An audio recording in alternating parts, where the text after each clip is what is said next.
This world is not our home, we are only passing through. Far above the sky, beyond the galaxies, in the presence of God, in heaven, is our true and final destination. Today's testimony will bring clarity to many about the subject of the rapture. It may stir your emotions, it may bring tears to your eyes, and it will surely give you insight about the coming of our Lord Jesus Christ. But one thing is certain, beloved, open your heart as you listen. Before we begin, I want to ask you to kindly comment where you are watching from. Tell us the country, the city, or even the small town you are connecting from. We are a family here, united by faith and by love, no matter where we live. And as you share, remember that you are not just typing words. You are reminding someone else that they are not alone in their journey with God. Stay with me till the end of this experience, because what you are about to hear will disturb you, it will shake you, but it will also prepare you, and that is God's mercy at work. My daughter had an experience concerning the coming rapture, and it's very important people listen to it. That's why I'm sending this to you. This was over 55 years from now, but it was so accurate and true. Elelliana Brooke, my daughter, was born in 1970, and from the time she was young, I knew she was different. She was sharp, thoughtful, and unusually aware for her age. Teachers called her intelligent, but to me, she was more than that. She had a depth about her, something that made me wonder what God had placed inside her life. When she was only 9 years old, Elelliana had an experience that none of us could fully understand at the time. She came to me one afternoon looking worried and unsettled. She said she had seen something that was not a dream and not her imagination. She said it came to her while she was awake. Back then, I listened to her words but did not grasp the meaning. Over the years, I kept the memory in my heart. I am sharing this now because the Lord called my daughter, Elelliana Brooks, home when she was 38 years old. She passed away after serious complications during childbirth. It was a hard season for me as her mother, because she had always been strong and full of life. None of us expected that her journey would end that way. But I believe nothing happens outside of God's knowledge, and even in her death, I have seen the Lord's hand in reminding me of what she shared many years ago. Now, after her passing, I have begun to see why her vision matters and why the Lord allowed her to see it at such a young age, for it speaks of this coming rapture in days to come. So let me take it exactly how it happens that day. When Elelliana was 9 years old, she came into the house one afternoon looking uneasy. She wasn't sick, but something had shaken her. She sat down quietly and told me she had seen something strange. I could see in her face that she wasn't making it up. She was too serious for that. She explained that while she was outside, it was like her eyes were opened to a different place. She said she didn't feel like she was dreaming, because she was fully awake. It was as if a curtain had been pulled back, and she was allowed to see what others could not. She told me she saw many people, more than she could count. They were standing in groups, and these groups seemed to be arranged in a way that had meaning, even though she didn't fully understand it at first. Each group stood apart from the others, almost as if someone had placed them in those positions. Elelliana said it was not like looking at a normal crowd, where people move about and talk. These groups stood still, waiting for something. At that young age, she did not have the words to explain everything clearly. She went on to explain more about what she saw. She said that as she looked closer at the groups of people, she noticed something unusual. Each group was marked with a number. She didn't know how to describe it, but she said it was like the number was written over them, almost as if each group carried an identity through that number. At first, she thought maybe it was just her mind playing tricks on her. But as she kept watching, the numbers became clearer. They started small and went up one after the other, like someone was counting. She said the groups stretched on so far that it felt endless, yet every single one of them had its number. She was just 9, and numbers meant simple things to her then, like her age, her school work, or the calendar on the wall. But these numbers were different that she could not explain. It was like they were connected to time itself. She said that when she looked at them, she felt the sense of years passing, as if the groups represented people living across different times. The strange thing, she said, was that none of the groups looked the same. Some looked full and strong, others looked small and weak. She couldn't tell why, but she felt in her spirit that the numbers had something to do with seasons and generations. Although I can't recall how she said it exactly, but that's what she meant when telling me this. She said she kept staring, trying to understand. She felt drawn to keep following the numbers as they went higher. Elelliana said that as she kept following the numbers, they just kept climbing higher. She saw the groups stretch farther and farther, each with its numbers standing over it. She felt like she was moving forward with her eyes, being carried through those groups without walking. She explained that the numbers went past what she was used to seeing in her school lessons. They weren't just small numbers anymore. They were years. She began to understand that what she was seeing had something to do with time. She said the numbers went on until she saw the one marked 2025. That was where everything stopped. After that, there were no more groups, no more numbers. It was like a line had been drawn, a clear end. She said it felt strange, like the numbers were not allowed to go further. She tried to look beyond, but nothing was there except emptiness at first.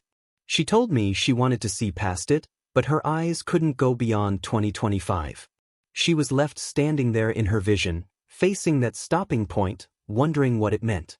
At 9 years old, she couldn't put it together, so she thought maybe it was just showing her an age or a stage of life. Back then, I remember we both tried to understand it. She even said maybe it meant when she turned 20 or 25 years old, something would happen. But nothing happened at those ages. She grew into a young woman, and life went on. So let me continue. Elelliana said that after she reached the place where the numbers stopped at 2025, she stood there in her vision, confused. She expected more numbers to continue, but there was nothing. At first, she thought it was just blank space. But as she stared, she noticed something forming beyond that stopping point. She described it as a huge opening, almost like a doorway, but not made by human hands. It was not wood or metal. It looked shining with a bright light that didn't hurt her eyes. She called it a portal because that was the only word she could use years later when she explained it again. She noticed that the portal wasn't empty. She could see movement within it. She said it looked like waves of light, shifting and flowing, as though something on the other side was alive. Elelliana told me she wanted to step through, but she felt held back. It was as if someone invisible was keeping her in place, only allowing her to see but not to enter. She said that as she stood before the portal, she began to notice people moving. Up to this point, the groups she had seen earlier were standing still, like they were waiting. But once the portal appeared, everything changed. She said some of the people began to rise. It wasn't like they were walking or running. They were lifted gently, drawn toward the portal as though an invisible force was carrying them. Their faces were filled with light, and they looked peaceful.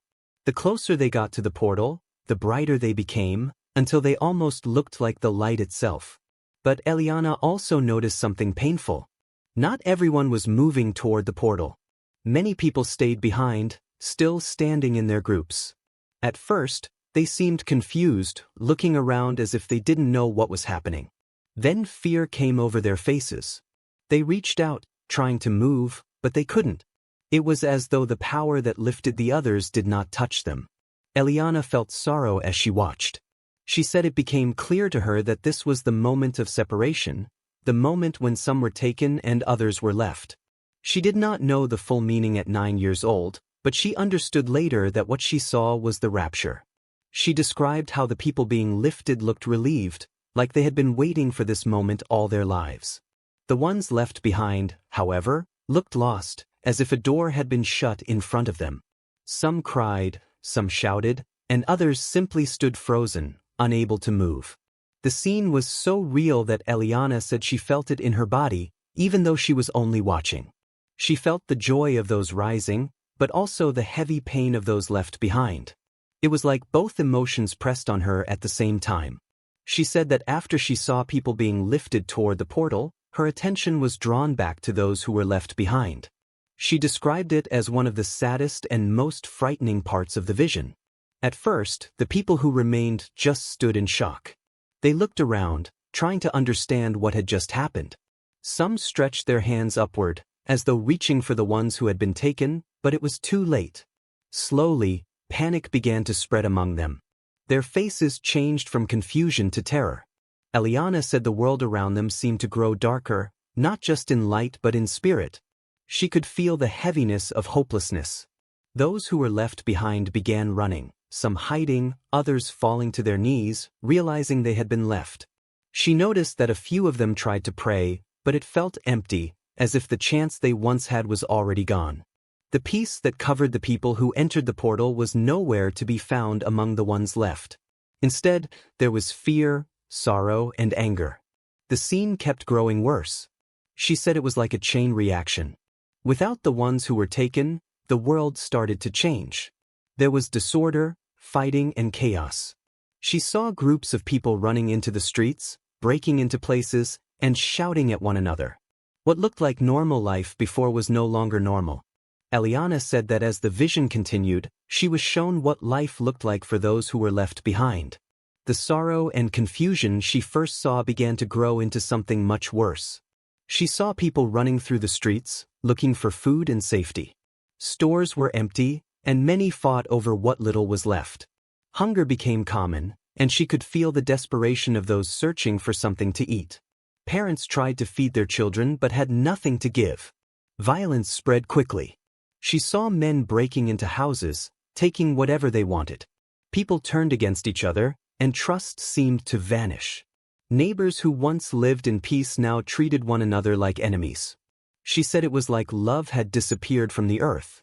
Elelliana also saw leaders rising up, trying to bring control, but instead of peace, their rule brought more fear. People were forced to follow orders or be punished. She felt the weight of oppression, as if freedom had been taken away. The worst part, she said, was the spiritual emptiness. Those who were left behind cried out to God, but it was like their prayers hit a wall. She felt the hopelessness of people realizing too late that they had missed their chance. Some shouted, some begged, and others cursed in anger. But none of it brought relief. She said the suffering wasn't only physical, it was also inside the heart. There was fear, regret, and torment that never seemed to end. The peace she saw in the people who went through the portal was completely absent. Here, all that remained was pain and confusion. Elelliana said that after the scene, the chaos, the cries, and even the bright portal faded away until she was left standing in darkness. Then, in a moment, she felt herself pulled back, almost like being carried by unseen hands. She opened her eyes and realized she was back in her own room. She said she just lay there, staring at the ceiling, trying to understand what had happened. As I sit here today, I share my daughter's story because I believe the Lord wanted her vision to be remembered. When she died at 38 after childbirth, it felt like my heart was torn in two. But I also knew God had called her home after she had done what He asked of her. Her vision was not just for her. It was for me, for our family, and for every believer who is willing to listen. She saw the numbers stop at 2025, and then she saw the world fall into chaos. She heard the voice of the Lord telling her to warn others, and that is what I am doing now. I am not sharing this to bring fear but to remind us that the time is short. We must be ready for the return of Jesus. The days we live in are not ordinary days. Every choice we make now matters for eternity. If you are hearing this, I want to encourage you. Hold on to your faith, love one another, pray without ceasing, and study God's Word every day. Do not be distracted by the world. Do not allow sin to take root in your life. My daughter is gone, but her story lives on. And I believe her story is a warning wrapped in love from God Himself, reminding us that the rapture will happen, and what follows will not be easy for those left behind. So let us be ready. Let us walk with God sincerely, not halfway. Let us forgive one another, care for each other, and keep our eyes on Jesus. That is what my daughter would want, and that is what I pray for you.